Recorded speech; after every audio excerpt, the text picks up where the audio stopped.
It won't be long now before the tide of gifts that weren't quite right get besieged upon retailers. Does your store accept returns? Hey there, Selena from selenaknight.com and the Bringing Business to Retail podcast. And today, let's talk about whether you should allow returns in your retail store.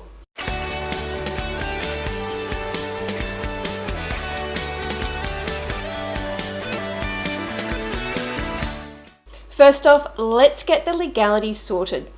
Each country and even state will have different laws regarding when you are legally required to accept a return.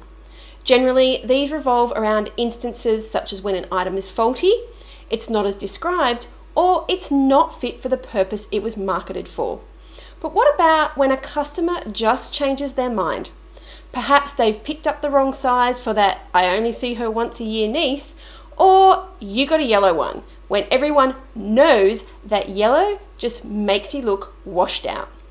There's even the chance that there was a little bit of buyer's remorse setting in, so the customer just wants their money back. After you've investigated what you're legally required to do, let's say that you are within your rights to refuse to return an item when it's just a change of mind situation. Should you let that person return the goods? Let's look at the pros and cons from both sides of the shop counter. On the customer side, the option to return an item is kind of like a guarantee. It's a no-brainer. I'll buy this thing, and if it doesn't work out, then I'll just bring it back. Cue a sale. From the retailer's perspective, things look mighty different. Do any of these sound familiar? If I accept returns, I'll be losing money. I'll end up with old stock being returned and I won't be able to move it.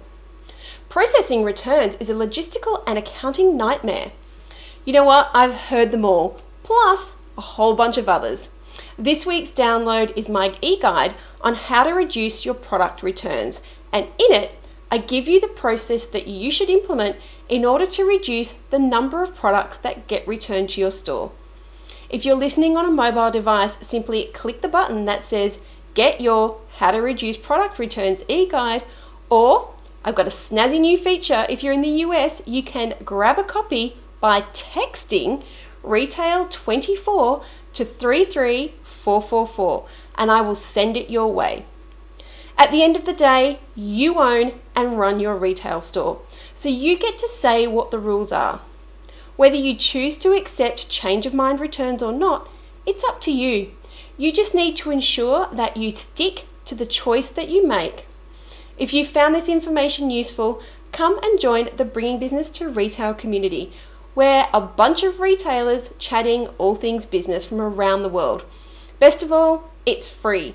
So for this week's How to Reduce Your Product Returns e-guide, plus a link to the Bringing Business to Retail community, head on over to selenaknight.com. Until next week, be profitable.